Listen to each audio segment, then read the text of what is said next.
Салам достор, бүгүн сиздер менен балдуу торту сан формасында жасайбыз. Бул торттун рецепти менин каналымда бар. Ошол эле азыктарды 2 эсе көбөйтүп, 15-20 адамга ылайыктуу кылып, берекелүү торт жасадым. Эгерде сиздерге кызык болсо, менен бирге болуңуздар. Алгач 300 грамм сливочный майды идишке салып алабыз. Эми ага 360 грамм кум шекерди жана 4 аш кашык балды кошуп алабыз.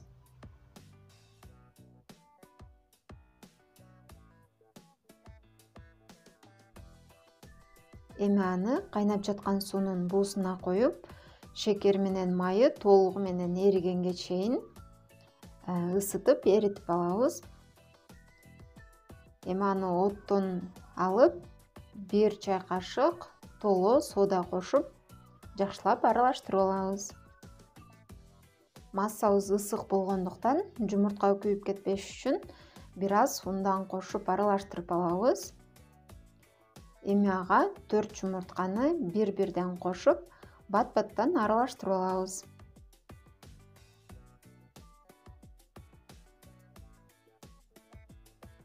Эми калган унду кошуп, камыр жууруйбуз. Бар болуп 1 килограмм ун керектелет. Камыр суюк кезинде мына ушундай венчик же болбосо кашыктын жардамында аралаштырып алабыз.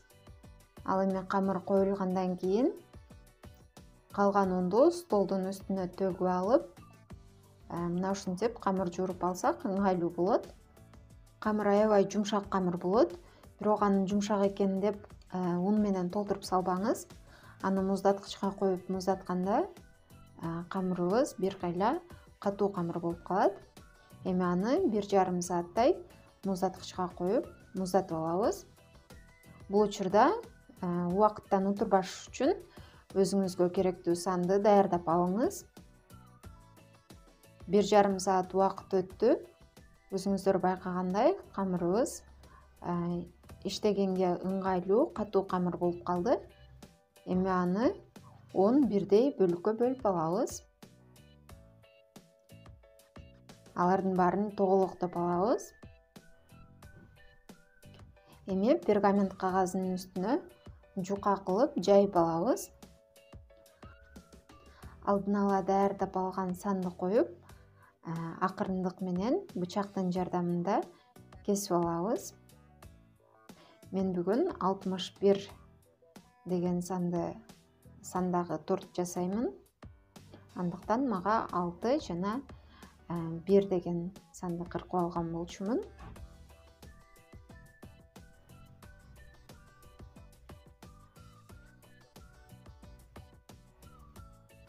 Ал эми кесиндилерин болсо жыйнап коебуз. Эми аны вилка менен сайгылап 230 градуста 3-4 минутта бышырып алабыз. Бул учурда бат-баттан кийинки санды да алып жайып кыркып алабыз. Мына ушинтип жетпеген жерлерине ашыкча жерлерин коюп, жамап кесип алабыз. Ар бирин вилка менен сайгылап, жакшылап бышырып алабыз. Мынакей биздин биринчи саныбыз даяр болду. Эми аны пергамент кагазынан чыгарып муздатабыз. 2 корж бирдей санда болуш үчүн 6 менен 1 очередь менен бышырып алыңыз. Менде баары болуп 6 даанадан 1 менен 6 чыкты. Эми акыркы 1 даана кесиндинен топтолгон камырды каалаган формада жайып алып бышырып алабыз. Ал муздагандан кийин мына ушинтип өбөлүктүн жардамында майдалап алабыз. Бул торту кооздогонго керектелет. Эми болсо кремин даярдап алабыз. Ал үчүн 370 грамм ириска жана 2 стакан каймак керектелет. Каймактын проценти ар кандай болсо боло берет. Медовиктин корждору катуу болгондуктан кремибиз мына ушундай суюгураак крем болгону жакшы. Эми ага 300 грамм сгущенканы кошуп аралаштырып алабыз. Мына ушуну менен кремибиз даяр. Эми сандарды бир-бирден тизип алып, болжол менен 4-5 аш кашыктан кремден сүртүп чыгабыз.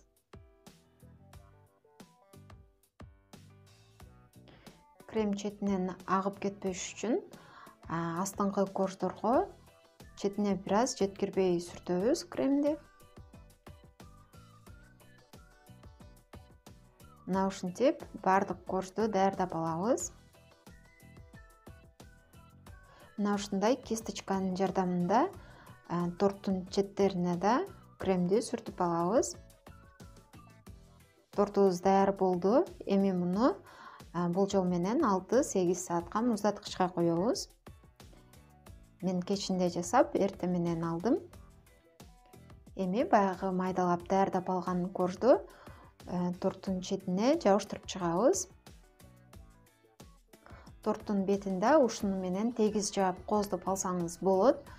Бирок мен муну шоколад, малина жана анар менен кооздодум. Шоколадты ар кандай формада кесип алып, мына ушинтип тизип чыктым. Албетте тортты кооздоп алыш бул өзүңүздөрдүн фантазияңыздарга жараша. Ар кандай кылып кооздоп алсаңыздар болот. Бул торт чоң атабыздын туулган күнүнө жасалган торт болчу. Кайын журтума аябай жакты. Сиздер да жасап көрүңүздөр. Сиздерге да жагат деген ойдомун. Достор, бул видео сиздерге жагып, пайдалуу болгон болсо, лайк басып, комментарий жазып, билдирип коюңуздар. Ал эми менин видеолорумду ар дайым көрүп турууну кааласаңыз, каналыма катталып, коңгуроо белгисин да басып койсоңуз, сизге билдирүү барып турат. Кийинки видеолордон көрүшкөнчө саламатта калыңыздар.